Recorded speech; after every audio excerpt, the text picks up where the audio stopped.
It's time for Radio Blab with Master Mel, the radio video podcast brought to you live. Join host Melodee Meyer and her special guests as they discuss personal mastery and what it takes to create a life you want in a body you love, doing work that matters.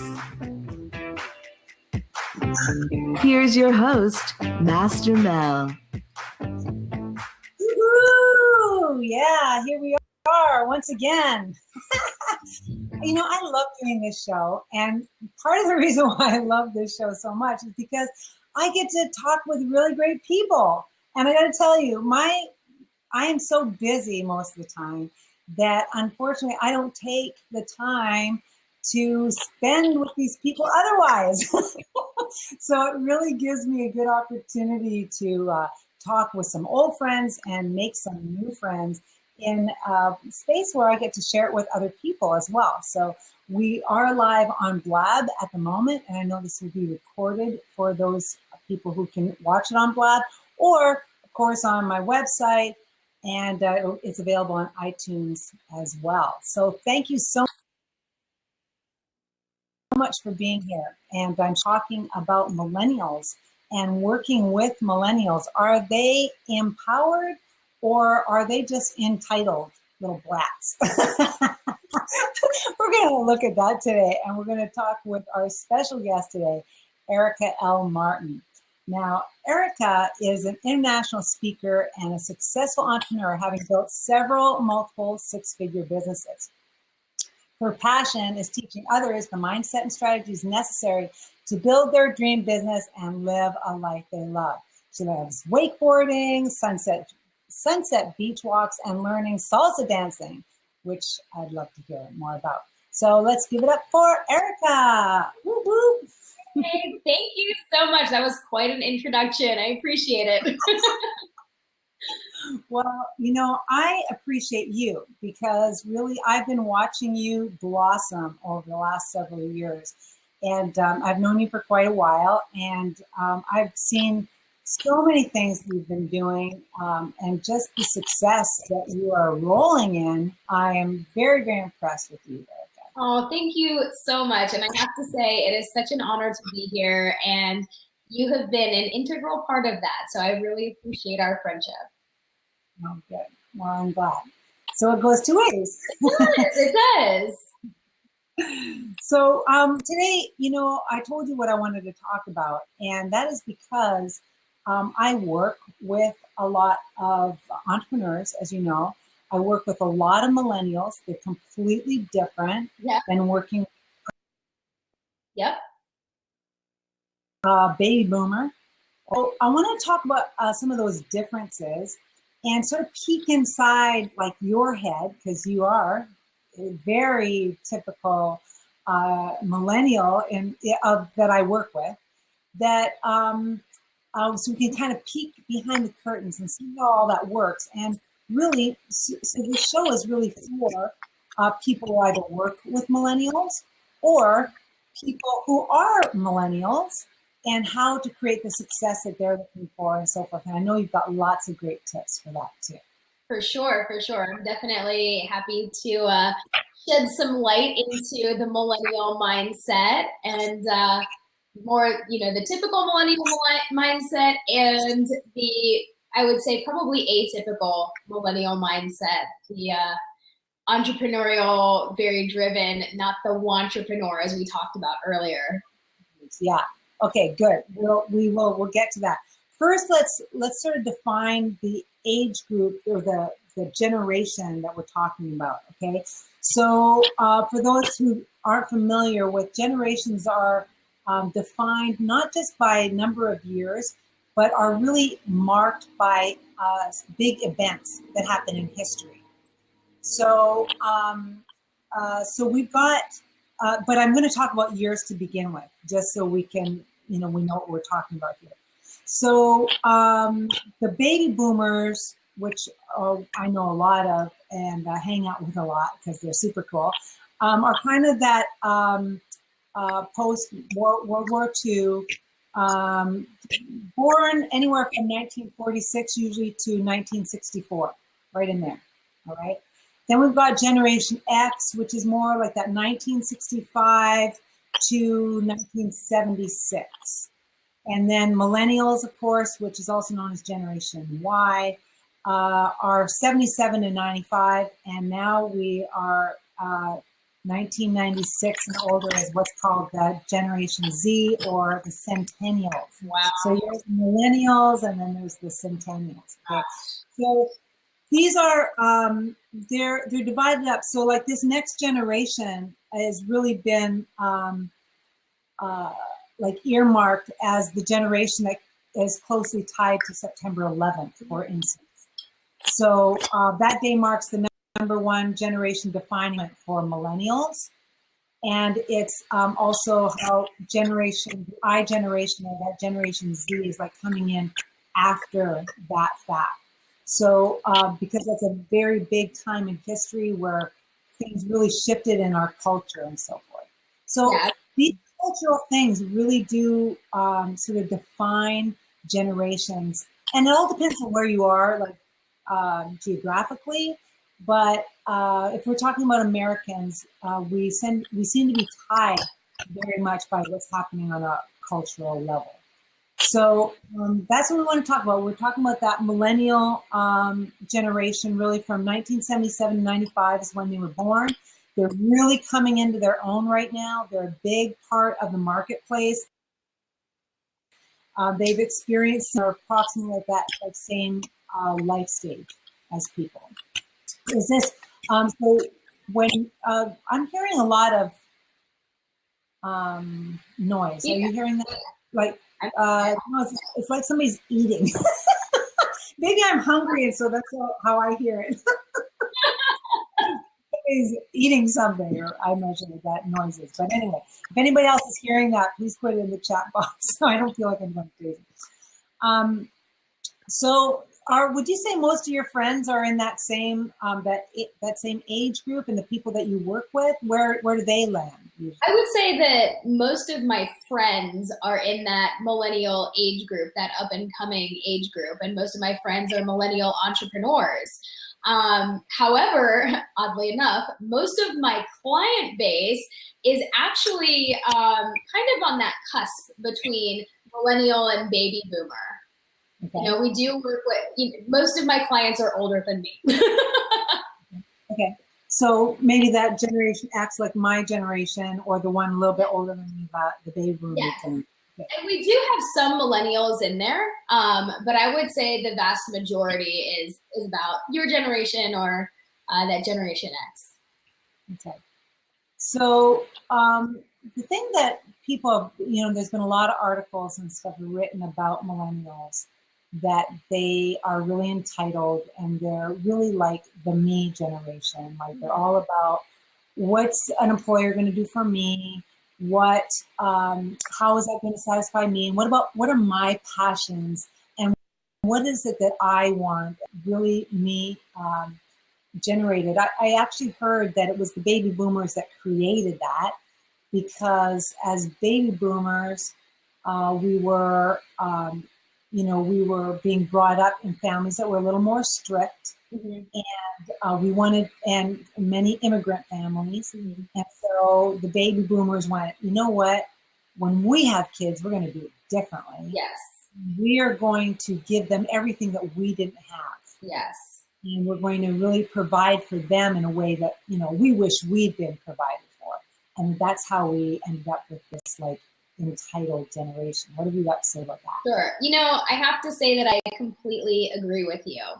I think that you're right. When a generation goes through hardship, when someone goes through hardship, the last thing they want is to pass on that hardship to the person they love the most, and who other than their children to save from that hardship.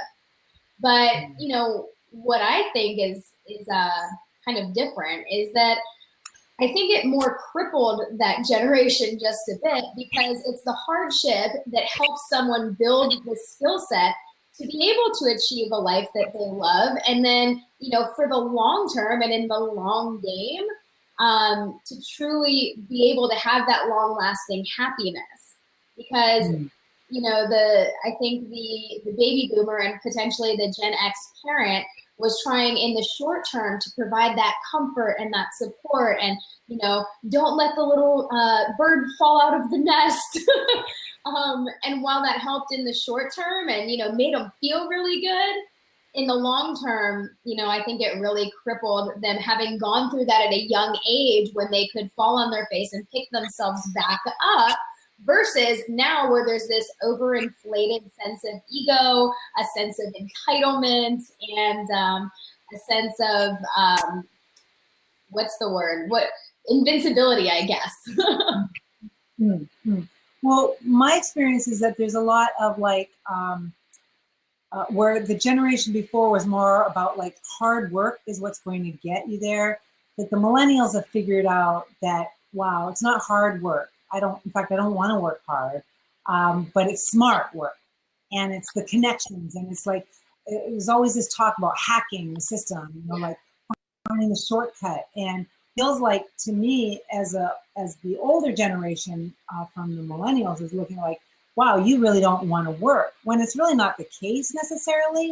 It's just that they want to kind of hack it, and they want to figure out a way to get there sooner, faster, and make more money doing it. Right. Yeah. I mean, I think that that's completely accurate. I think instead of digging the ditch and just building the well by digging the ditch, they're going to sit outside of the ditch and figure out the best way for the ditch to be dug, so that when it's time to actually dig it, they have the tools. Or even better yet, if it really should even happen. Yeah. Yeah. If it really, do we really need to dig that to get the water? Or can we find another way? Yeah. Can we do it online in some way? Exactly. So I was reading this thing about the generations that said that there are 3 key trends that shape the generations. And the key trends that shape the generations are parenting, technology, and economics. Yep. So that those are sort of the 3 categories that sort of define and are very, very different from generation to generation. So in the last 2 years, millennials have become the largest generation in the U.S. workforce. Yeah. Which is interesting. And that's why this is an important subject, because as employers or people who have businesses, if you're planning on hiring anyone, well, guess what? You're going to get to deal with this mindset. Yes. And when he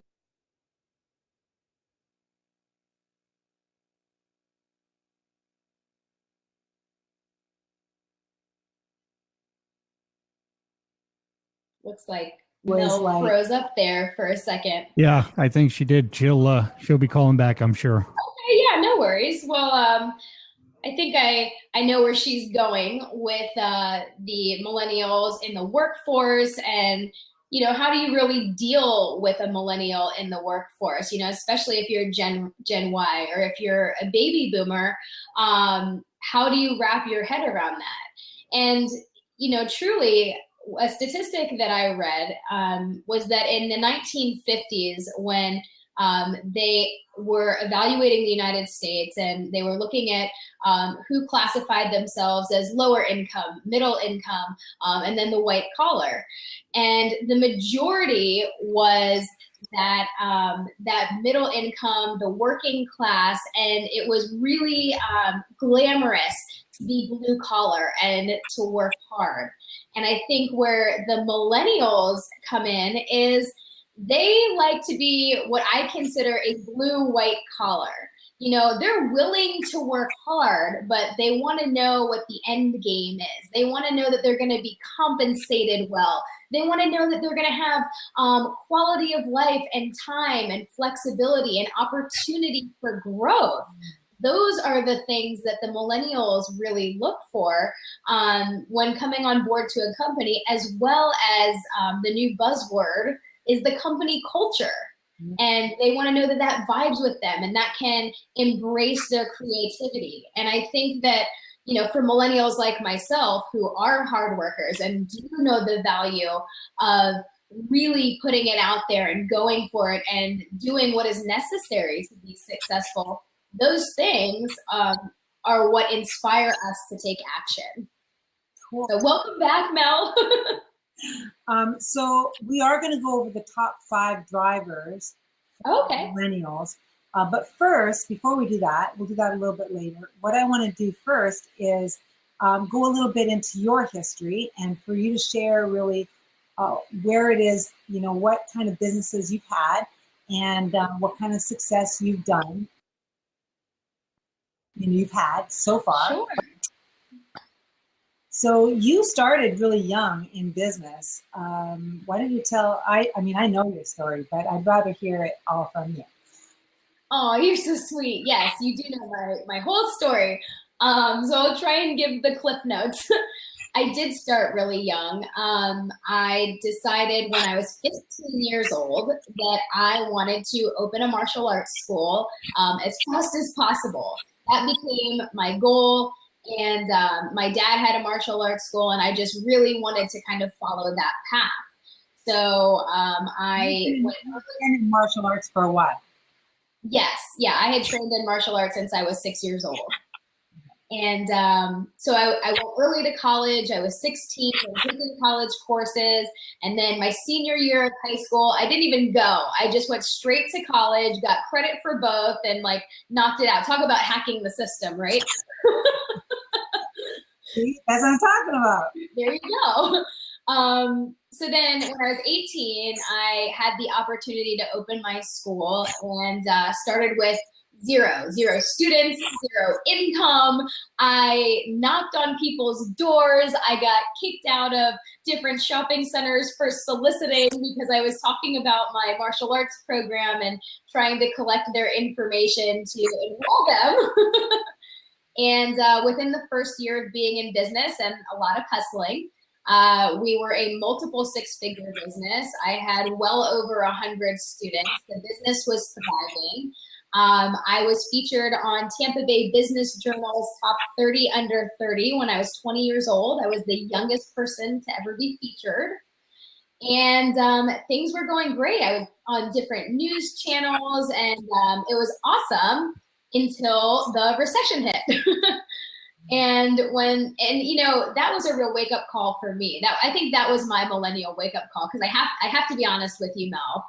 There was a little bit of me in that time period between 18 and 20 before the recession that I was like, this business stuff is easy. What is everybody complaining about? I love that. It's awesome. Yeah, so the pride comes before the fall. And lesson learned. So the recession hit. That was very difficult on a business that's based on discretionary income. Parents are going, well, am I going to put my kid in martial arts or feed my family? So martial arts lost. But we were able to implement an after-school program, a summer camp program to adapt and overcome. And now that business is stronger than ever.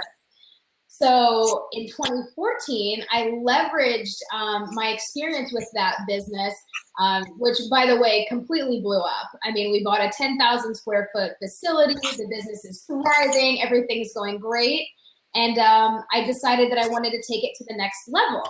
So I started a consulting company where I now teach martial arts school owners across the country. We have a member in almost every state in the United States and some in Canada, how to implement programs like I did. And we use not only a structured system, but I also coach them on not just the system, but the mindset that it takes to adapt and overcome and be a successful entrepreneur.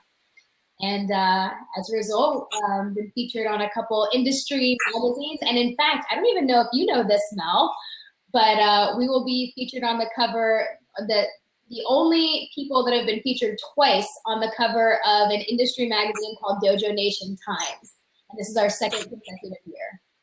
Wow, congratulations. That's Thank you. Awesome. Thanks so much. See it and read all about it. Yeah, I'm excited. Okay. So what would you really, what would you say was the driving force for you in order to to achieve all that you've achieved, really, with building your school at such a young age.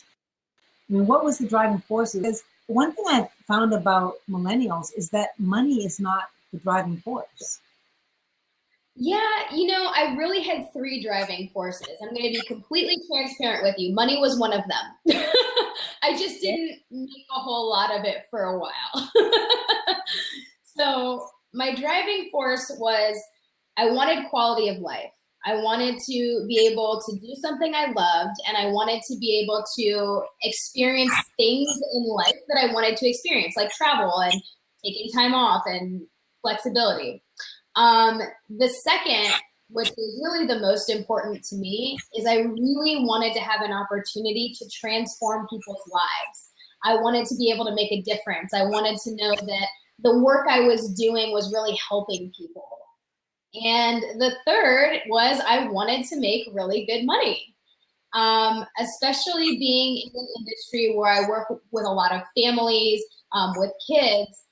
It would always break my heart to see a family that, really needed what I had to offer in martial arts and couldn't afford it.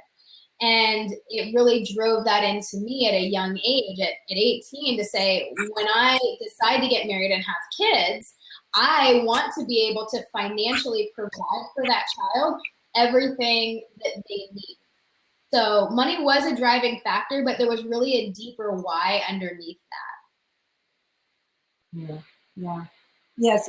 So that's the thing that I've been learning, is that money is like a means to an end, to have an experience or a lifestyle. Yes. But not for the sake of, like, money to baby boomers was like in the mattress, like security, that kind of thing. A really different type of motivation. I completely agree. Okay. So when you have, and these were the driving forces for you, but wouldn't you say that those are still what is driving you now? I would definitely say that, yes. And it's just fulfilled in a different way, 100%.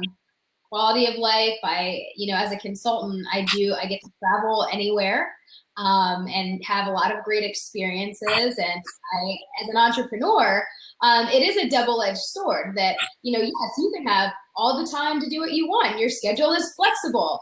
But the other edge to the sword is that I am working a lot and really hard all the time to be successful. But at the same time, it's because, number two, I'm serving that purpose. I'm helping people. I'm passionate about it. So even though it is hard work, it's a labor of love. And, it's kind of like that old saying goes, if you love what you do, you never go to work. And then I happen to get paid for that. So that's great. And get paid well. Yes, very well. Because you like to make your own rules. I do. I really do. And not have a ceiling on your income. No. Yeah, exactly. I don't like to have a ceiling on anything, really. I'm just a rebel. But I'm saying these things because these are things that I've been learning about millennials. Yeah. Like, that is pretty typical for that millennial mindset, which is one of, like, don't keep me down. Don't tell me what I can't do. Don't tell me what I can do with a ceiling on what I can do either. I want to set my own rules. I don't want your boundaries put on me, or even your ideas or your mindset put on me, which, does give that kind of entitled edge, but it also makes it seems like millennials wouldn't be good team players on the outside. But I've actually found that to be untrue as well, that they can actually be great team players if you know how to sort of appease those impulses of, like, independence and kind of self-righteous, like, almost, like you said before, it almost seems like it's ego, but it transcends ego because it's entitlement. It's like it's like the fish doesn't know that they're in water. It's like, of course I can have whatever I want. Right. Like, that's just given. Of course I'm in water. What is water? It's like, it's just a part of their DNA almost. Yeah, I think for millennials to be good team players, they have to buy into the vision. They have to buy into the bigger picture. That they'll work hard for the bigger picture and believe in the value of the team if there is a vision that's painted for them, I believe. I know for me, certainly that's the way that I work. The difference for me is that I have created a life and an infrastructure for myself where I can create the vision and execute the vision.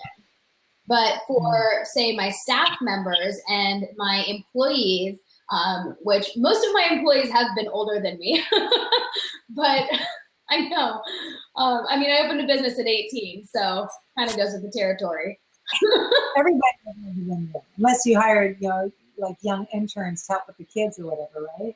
Yeah, but I have worked with millennials and I have employed millennials, and I've found that when I, as a team leader, can paint a picture for them of what we are collectively working towards, and as long as I'm working towards that too, and we call it integrity, that we're doing what we say we're going to do. It's the era of do as I say, not as I do, does not fly with millennials. There has to be an alignment and an integrity that the team leader says, this is what we're doing, and they lead from the front, not from the back. Yeah, that would be a good baby boomer statement. Say what I do. You should be lucky you have a job. Do your job, or I'll find someone else who will. Exactly. Baby boomer management style. Or the whole concept that I'm the boss. I created the company. I took the liability. I can show up late and you can't. That doesn't fly with millennials. Millennials want to know that their team leader is embodying the same culture, and then they can rally behind that and be really good workers. Okay, so then I have a question for you. We both have martial arts background, and there's this idea, and it's not just the martial arts industry, it's any company, small business, essentially, where you'd like to be able to be an absentee owner.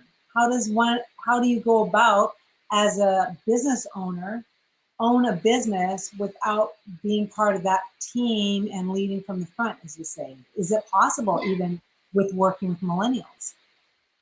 I think that it is, and here's the thing. It takes a structure and it takes training to be able to do that. You have to build an infrastructure. It doesn't happen overnight, and that's the part that, of course, takes hard work and mistakes and due diligence. One of the things that I teach my clients when I'm teaching them how to become the CEO is the 4 T's to success: train, trust, track, and thrive. Those are the 4 T's. So the training has to be in place first, and leading from the front. You have to be able to trust your team. Millennials feel that they have to be trusted. If you don't trust them, or if you're always micromanaging, it's not going to work. So micromanaging is one of those dirty. Yeah, exactly. Nobody wants to be micromanaged. So you have to trust them and allow them to make their own mistakes and make them teachable moments, per se. Now, here's the key. You can train and trust all day long, but if you don't track it, that's where you see implosion. So what I recommend to my clients who are working towards that concept of becoming the absentee owner is, once your key person is trained and you trust them and they've made their fair share of mistakes, then as the owner, for you to be absentee, you have to check the vitals of the business through that person and make sure that person is executing the vision. And then that's where you get to the 4th T of thrive. Right. So tell me more about thrive. Thrive. Thrive is where we all want to be. Thrive is where the business is systemized, that the vision is being executed because it's explicit, because it's being communicated. And then, you as the owner and the CEO of the company are able to live a life that you love, and whatever that means for you. For many people that I work with, it's financial freedom, it's time with their family, it's the ability to be able to leave their business and travel. And really, that's the same for me. That's what I want to do. Business and that can still keep making money. Exactly. Why don't you tell us a little bit about in martial arts and how it pertains to how it's developed you as a person? I mean, part of who you are and your drive and your follow through and your, there's so much about you that I think might even come from some of that early martial arts training. Can you tell us a little bit about that, what it means to be a black belt and how that's influenced your life? Oh, for sure. And, and I can tell you very specifically for me as a person, I was never a natural athlete. I would say that I was an above average athlete, but I wasn't somebody that could pick things up right away, really easily. Those people that watch a backflip and can just do it. Yeah, I don't like those people. Yeah, like I'm the fail video of that. I have the confidence that I can do it, and then I'm in the blooper video of that. Yeah, exactly. So for me in martial arts, I always had to work really, really, really hard, and I had to drill things over and over and over again. And then couple that with the fact that my dad was the head, owner of the school and the president of the organization. So for me, contrary to most millennials, I had to work 2, 3, 4, 5 times as hard to earn the same thing as everybody else because, he wanted me to be undeniably the best when I was awarded something. I had to earn it.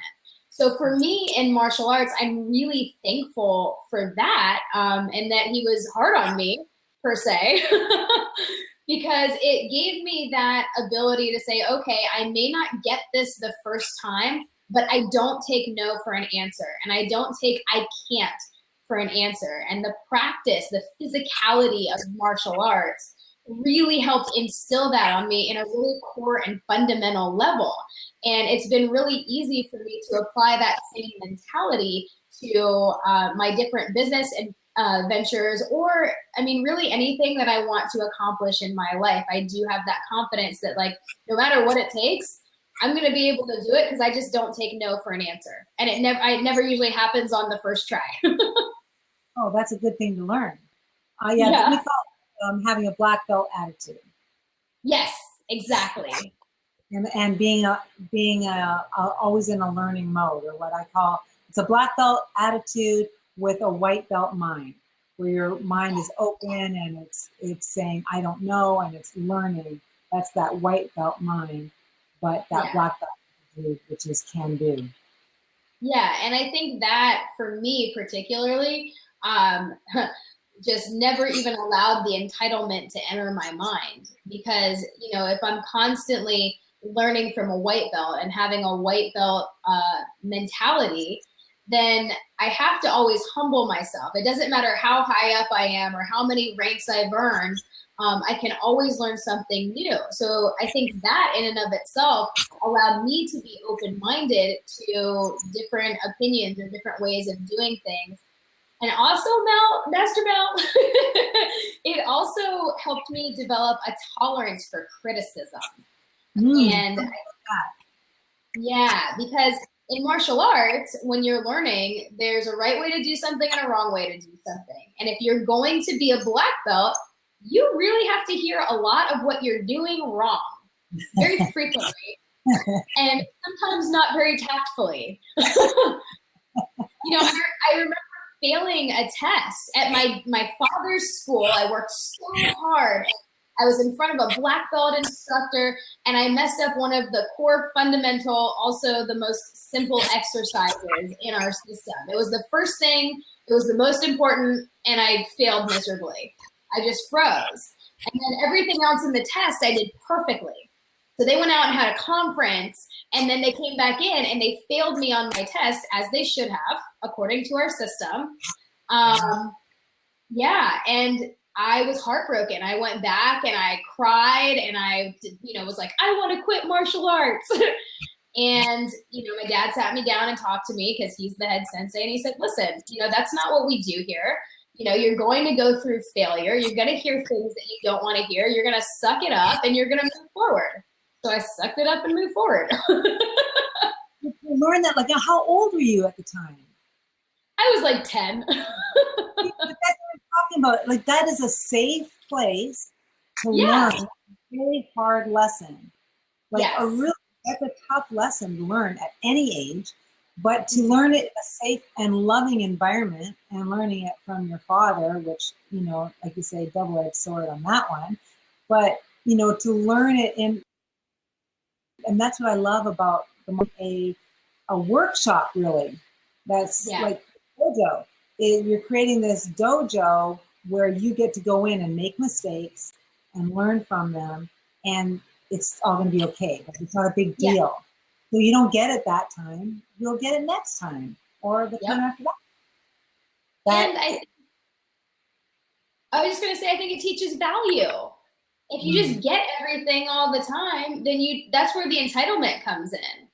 But if you have to work for it and you have to work hard and you don't just get it, or everybody doesn't just get it, it teaches value. Yeah. One thing we do at our school is we test the kids, well, and the adults, we test them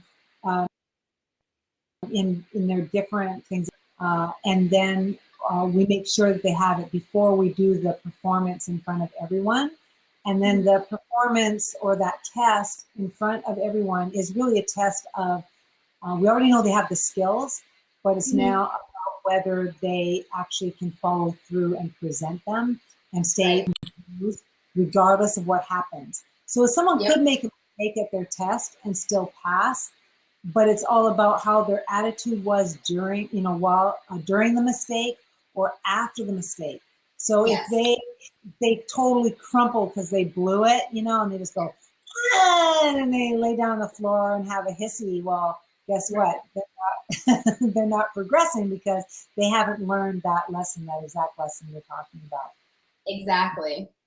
Yeah. No, I'm totally with you. Yeah. So let's get into these top 5 drivers that I promised everyone we would get to about how to help millennials, really, if you want to hire them, or if you're working with them, or you've got them in your family, or you are one. When you can identify these drivers, it actually makes it simpler. At least when I learned these, it was like, oh, I see that, I get that. And then you can, even just tweak some of the things you're doing in your business a little bit to be able to accommodate these kinds of drivers and really help motivate your staff or motivate your coworker or your family member. Okay, and as I call these out and name them, Erica, I'd love to get your comments on them. Okay? So one of them is that the organization or the company treats me a person, not a number. Oh, yeah. Definitely. I agree with that 100%. Right? So what this means is like, how would that show up? How can we give some practical examples of what that means exactly? Well, I mean, what that means is that whoever the leader is or the perceived leader takes a vested interest in each person that's underneath them. So it's not just like, hey, that guy's name is Sam. It's that they know what motivates Sam. They know a little bit about him. They ask questions. They take the time to get to know the person, not just that it's an employee that fills this job description. Right. Asking questions. Yes. And calling people by their job, just go talk to the admin guy or the HR guy. Yeah. That's a person. Yeah. Good. Okay. That you like, or, if I were a millennial, that I like the type of work that I'm doing. This is a big one for millennials, isn't it? It really is. You gotta like what you're doing. So part of that is, that doesn't mean liking everything that they're doing. Right. That's not reasonable. But that they like, and two millennials like to be able to say what it is that they do. Yes. And they like to share that with their friends, and it's all in their social media and all those things. And if they're embarrassed or they don't like what it is that they do, then that's incongruent. And that's one thing that millennials are not, is incongruent. They like to, right? They like to have that alignment. Okay, so as a millennial, most days I like to feel like I have made progress. Mm-hmm. Now, I love this when I learned this one because it's like, as an employer, I want to see progress. Mm-hmm. Know that my millennial staff members also want to see progress was a huge win for me, because like, oh gosh, now I see what the downfall is, though, is that I don't always share what that progress is or let them know what progress looks like in the first place. Yes. So when I am able to identify that with them and say, hey, this is what success looks like for today, let's do this. And then at the end of the day go, wow, high five, we did that. We really important.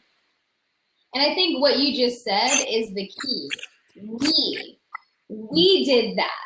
It's not the company did that. It's not I as the owner did that. It's we collectively as a team. And you, Sam, who I know your name and your background, you were a part of that. Thank you for being a part of that. That's where it's at. Yeah, like that team thing again. Yeah, Okay. I have confidence in the leadership of my organization. That's a big one for millennials, right? They don't want to have any old boss, or they don't want someone, like you said earlier, out of integrity. They want to be proud of who they work with, yes? Yes, absolutely. They definitely So we have a comment here that millennials think they don't need bosses. They think the world is working the wrong way. Yet no millennials have a solid plan to achieve success. That's really good. Thank you for sharing that, because really that is expressing a certain mindset out there about millennials. Like, it's almost like a prejudice against millennials, that y'all don't care about anybody else's opinion. You don't have a plan to achieve success, but you think everybody else is doing it wrong. What have you got to say about that? I think it's 50% true. I'll give you 50%, Evan Taxi. So here's the 50%. Thanks for the prop, by the way. The 50% is this, that there are certain millennials that you're dead on. And those are what we like to call entrepreneurs. They want to be an entrepreneur and they want to put it on all their social media profiles and their Tinder account that they're entrepreneurs and all of that shenanigans. And then they fail forward and they do really small things. But maybe they're happy. Maybe they only make themselves $2,000 a month. They have roommates and they're living like college kids. But I'd also like to point out that Gen X before us, Gen X, and the baby boomers, y'all did the same thing. What you say? Right about this? Yes, we all. We all got our generation. You were the ones. Yes. No, you're right. Baby boomers, they were the worst, right? Marching on Washington and all the things that they did, saying that the world was not working, and that they should be the ones that are listened to. So you're right. Every generation's had that idea. The difference is the millennial generation, the buzzword is this entrepreneur thing. Back in the baby boomer era, it was the working class and the middle class, and that was the hot thing. There was a hot thing back then, and that's what it was. And for millennials, the hot thing is to be an entrepreneur. And, that's great. And there are certain ones that can do it and do it successfully. And they do work hard and they are dedicated. And then there's ones that do it on a small scale. You're always going to see that spectrum. Well, I'm always surprised when I meet the, millennial that's all like, I want to be the owner. I want to be the owner. And if I were the manager, I would do this. And if I were the owner, blah, blah, blah, blah. It's like there is an attitude of that they think it's all that. Yeah.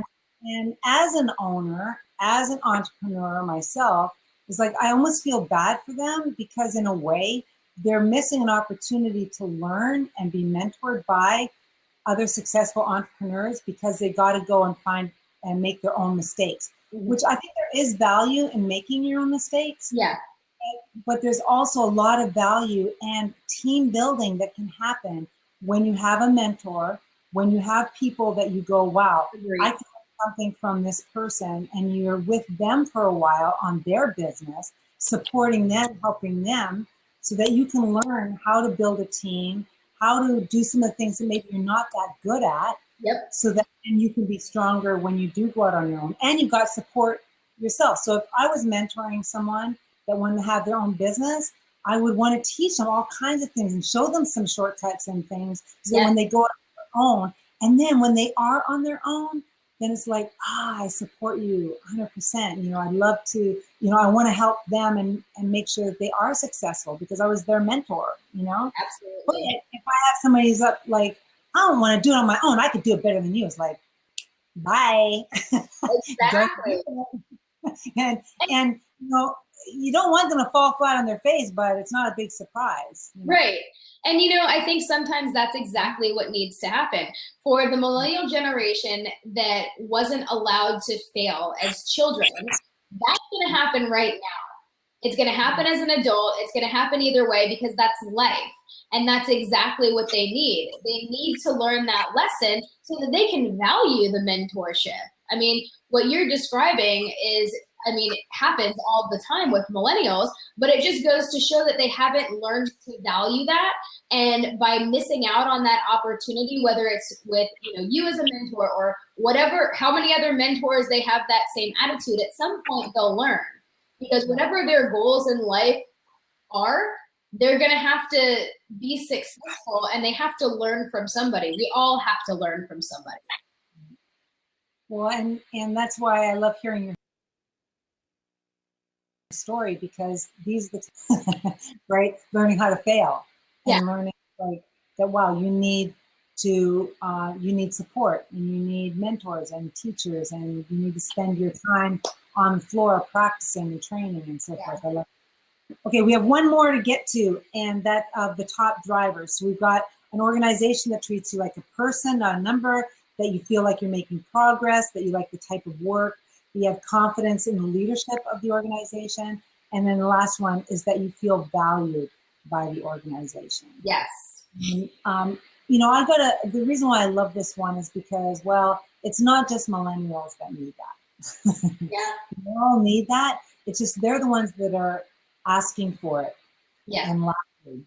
And for that, I appreciate it, because I really appreciate when people recognize they need and then they ask what they need. So that's what millennials are asking for when they're asking for their raise, when they're standing up for themselves, when they're acting all entitled. It's really them asking to be valued. And it's something that, as a Generation X person myself, or baby boomers, we were told you're not to do that. You know, you keep quiet and just prove it, right? Instead of asking for what you want. So I appreciate them asking. I appreciate you asking. I appreciate the idea that they value themselves enough to really demand respect and just general, right? Just general respect and consideration, and seeing and holding up the value of each other. I think it's beautiful, actually.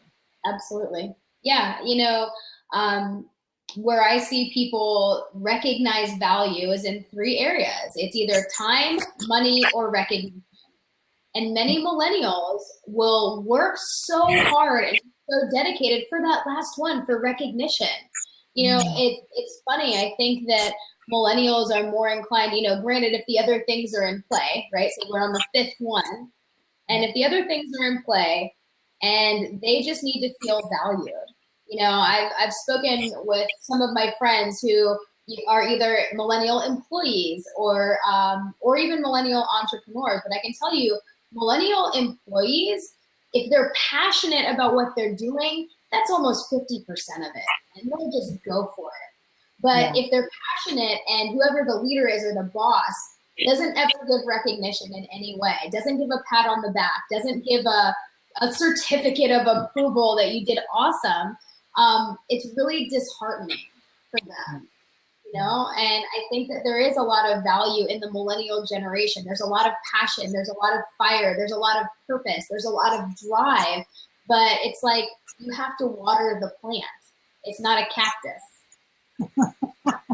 I like it. Water it. You gotta water those millennials. It sounds like you gotta water the perennials and the millennials. Yes, exactly. And it's like any relationship, really.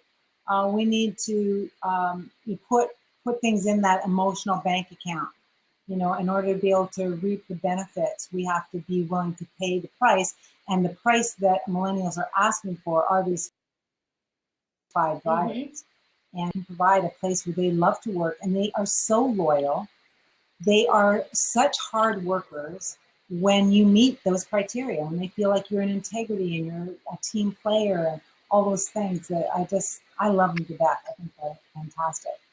It's just, it's getting over a little bit of that prejudice that some of us used to have, and some of the collective cultural things that are out there as well. Yeah, Mel, it's reframing. You have 2 types of millennials. You have the millennial that hasn't learned their lesson yet. They're entitled. They're, what Evan Taxi was talking about, the ones that, want everything with no work. Okay, well, just look at them and go, oh, I'm so sorry. You haven't learned your lesson yet. I'm not going to be your mentor. Learn your lesson another place. Or you have the millennials that are very driven, purpose-driven, not afraid to work hard, but they need those 5 things that you just mentioned. Yeah, great. Well, I hope this was helpful for everyone to have learned these things about millennials. Thank you so much for sharing them with us, Erica. It was great to have you on here. I can't wait to continue working with you.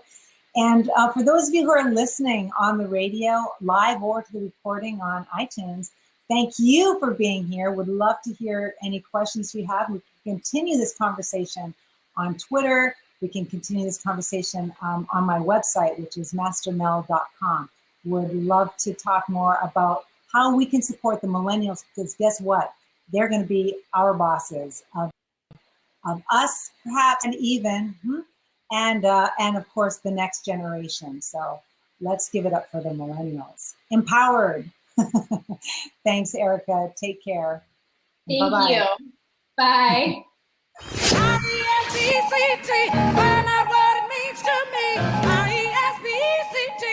Thanks for listening to Radio Blab with Master Mel. Live each week, Melodee Meyer empowers you to become a black belt in your business and life every Thursday at 6 p.m. Eastern, or anytime 24/7 on RadiostarWorldwide.com.